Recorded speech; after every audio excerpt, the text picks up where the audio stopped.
Bonjour ou rebonjour à toutes et à tous et bienvenue à nouveau dans Studio M, la télé d'Esprit Meuble et d'Esprit Contract. On est ravis de vous retrouver. On sera également ravis si vous avez envie de venir arpenter les allées du hall 1 de la porte de Versailles. Vous êtes évidemment les bienvenus. En attendant, eh bien, on va parler d'une pièce qui est devenue quasiment l'une des plus importantes de la maison. C'est la cuisine. Une cuisine où il y a de plus en plus d'appareils électroménagers en dehors des grands classiques, le réfrigérateur, le four, etc., etc. Il y a des nouvelles machines qui sont apparues, des air fryers, des machines à faire tout et n'importe quoi, des gaufres, des hot dogs, tout ce que vous voulez.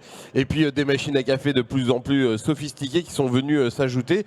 Sans compter qu'aujourd'hui, la cuisine, c'est plus simplement un lieu pour cuisiner, mais c'est devenu un lieu de vie. Alors avec tout ça, quelle est l'importance de l'électroménager dans une cuisine pour que cette dernière elle soit bien pensée et qu'elle soit ergonomique? On va se pencher là-dessus avec deux experts, Christophe Gazel, directeur général de l'Institut de la Maison. Bonjour. Salut Christophe. Et puis Laurent Cour, directeur des études, des statistiques et des études du GIFAM, le groupement des marques d'appareils pour la maison. Bonjour. Bonjour. Christophe, on va peut-être commencer par faire le portrait robot de la cuisine des Français. C'est quoi la taille moyenne? Ouverte, pas ouverte? Elle ressemble à quoi cette cuisine moyenne des Français? En fin de compte, cette cuisine, en moyenne, elle fait, 70% des cuisines, elles font 15 mètres carrés. Donc, c'est quand même un espace qui est un peu exigu. Mais comme c'est exigu, on veut gagner du terrain sur le reste de la maison et sur le salon séjour. Et puis, elles sont, comme elles sont ouvertes sur le salon séjour, 23% des cuisines, maintenant, il y a un îlot central. Donc, c'est la jonction entre les deux. Donc ça, c'est le parc, c'est le stock. Mais en fin de compte, maintenant, il y a une cuisine sur 3 qui est vendue. Les gens veulent forcément un îlot central. Donc c'est vraiment... Et puis après, la configuration fait que elle est quand même majoritairement en L, puisque, 45% des cuisines sont en forme de L, ce qui permet après de mettre l'îlot central au milieu et de s'ouvrir sur le reste du logement. 15 mètres carrés, ça fait rêver beaucoup de gens qui habitent dans des appartements parisiens. C'est certain que... Moi, je connais des gens, ils ont des cuisines de 2 mètres carrés. Il y a une autre caractéristique, et on en parlait l'autre jour avec un des spécialistes de la cuisine. Il dit, oui, mais maintenant, les maisons, il y a une baie vitrée. Il y a moins de murs. Donc, en gros, avant, une pièce, il y avait 4 murs. Maintenant, j'en ai parfois que 1 pour mettre des placards. C'est clair, ça c'est une étude qu'on a fait en juin dernier. La rapidité à laquelle se développent les baies vitrées dans les salons séjour. En plus, dans les normes, maintenant, on doit avoir X mètres carrés de surface vitrée pour des questions environnementales. Ce qui fait que 2 baies vitrées dans un salon, cuisine ouverte sur le salon séjour, il n'y a plus de place pour les autres meubles à part un canapé. Voilà. Laurent, si on s'intéresse maintenant à l'équipement de ces cuisines, aux appareils, ça donne quoi? Est-ce que ça a beaucoup évolué? Tout à l'heure, je parlais des nouveaux appareils qui sont arrivés, mais la base, elle est toujours la même. Alors concrètement, la base dans les cuisines, on va toujours retrouver, alors je dis toujours retrouver, non, en fait on va retrouver des plaques de cuisson dans 77% des cas, des fours dans 60% des cas, des hottes dans les 2 tiers aussi des cuisines qu'on va avoir. Et bien sûr, de manière systématique, un appareil de froid, réfrigérateur, qu'il soit combiné avec un congélateur ou tout seul.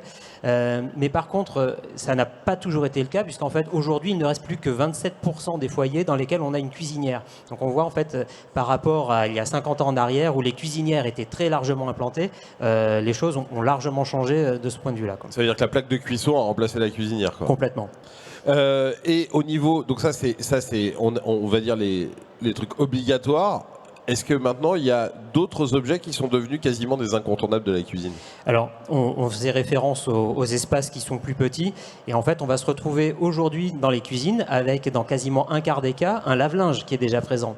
Alors plus rarement des sèche-linges, parce que là ça commence à faire beaucoup de gros électroménagers présents dans une petite pièce, mais en tout cas il faut bien avoir en tête qu'effectivement de nombreux consommateurs ont besoin d'installer le lave-linge dans la cuisine, et donc il faut avoir en tête aussi tous les raccordements et les évacuations qui doivent être faites en conséquence. C'est ça, c'est que ça fait aussi changer la façon dont les cuisinistes doivent penser la pièce et doivent accompagner les consommateurs dans la conception de leur cuisine. Oui, puisqu'en plus, on va voir également qu'on a des appareils finalement on veut bien les montrer. Je pense aux caves à vin par exemple. Quand elles sont dans les cuisines, alors qui plus est dans des cuisines ouvertes, on va être ravi d'avoir une cave à vin avec une belle porte vitrée qui montrera un peu tout ce qu'on a dans sa cave. Au contraire, on a les congélateurs. Ça sont des appareils, on les cache. On les cache tellement qu'on les met pas dans la cuisine. On va les mettre dans les garages, dans des buanderies. Donc ça, vraiment, on essaie plutôt de s'en débarrasser. Après, on a d'autres équipements, en fait, comme les lave-vaisselle, où là, on voit bien qu'en fait, ce sont les appareils encastrables qui vont donc être bien intégrés avec les meubles de cuisine, qui vont être vraiment privilégiés, parce que c'est quasiment les 2/3 en fait, des appareils qui vont être intégrés dans les meubles de cuisine.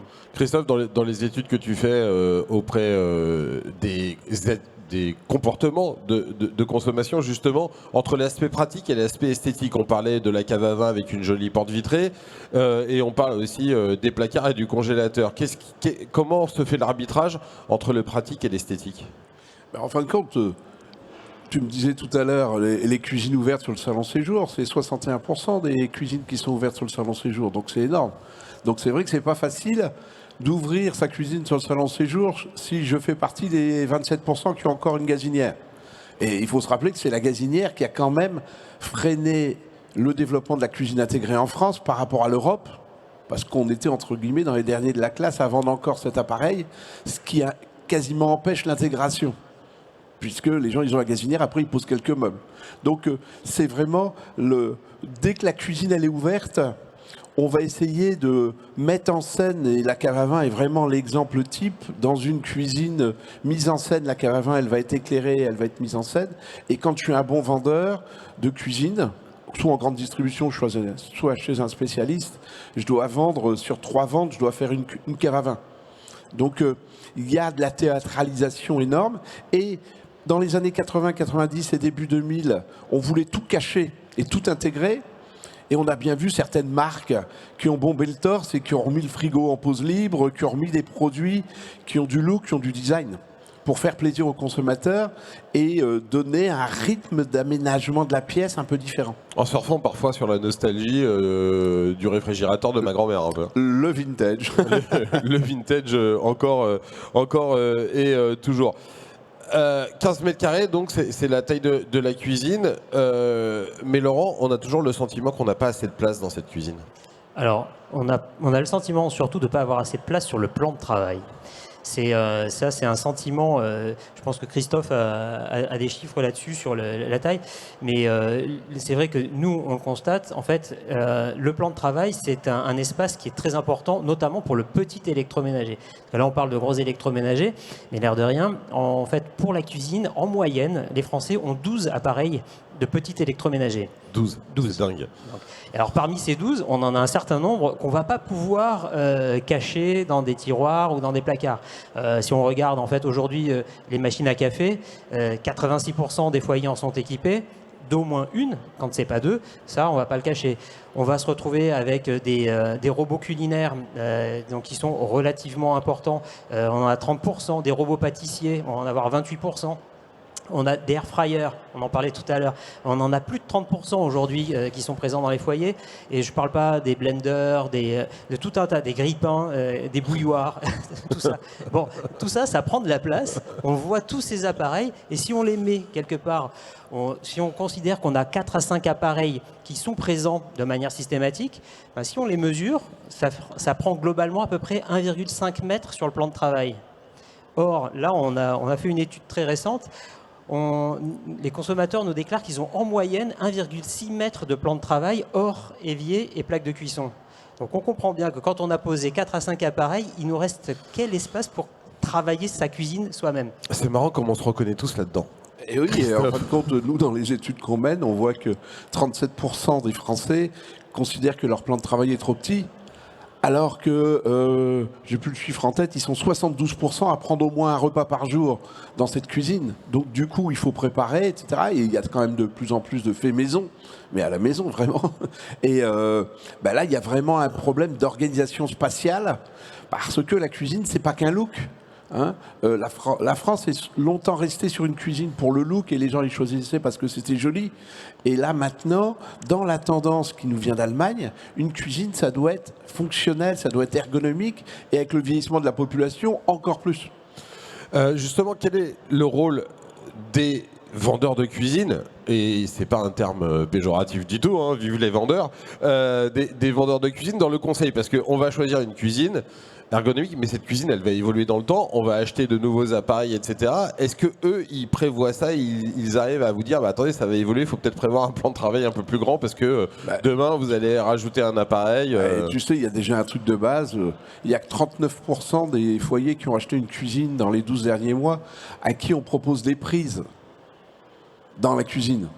Alors, donc, c'était la dernière question que j'avais prévue. Mais tu vois le problème. C'est-à-dire que si les mecs ils pensent même pas à proposer des prises pour brancher tout ce que les acteurs vendent, il va falloir quand même réorganiser un peu et penser usage beaucoup plus et que ça soit intégré. Parce que quand je mets 10, 12, 15 000 balles dans une cuisine, si après à l'usage je me rends compte qu'elle n'est pas très fonctionnel, parce que je suis obligé de me mettre une triplette blanche sur le bout du plan de travail ou accroché. Alors, ça fait le bonheur des grandes surfaces de bricolage, hein, on est bien d'accord.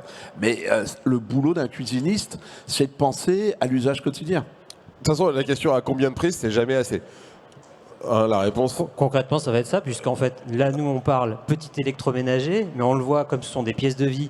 Il va falloir y rajouter les prises pour brancher, même les assistants connectés qui sont de plus en plus présents, un chargeur, parce qu'on a toujours besoin de charger au dernier moment quelque chose. Donc, on n'a jamais assez de prises. Jamais assez de prises. Et alors, le fait que justement, tu le disais, le télétravail, on redéjeune à la maison, et quand on télétravaille, on déjeune dans sa cuisine, on va pas se mettre dans la salle à manger.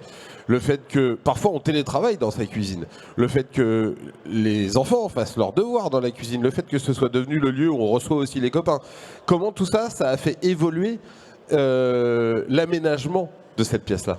En fin de compte, elle reste très cuisine quand même dans son aménagement, et le consommateur, il réclame une polyvalence de l'offre. Alors, le produit qui correspond le mieux, c'est l'explosion des ventes de tabourets de bar pour l'îlot central, etc. Parce que 2% pour l'instant des Français télétravaillent dans leur cuisine.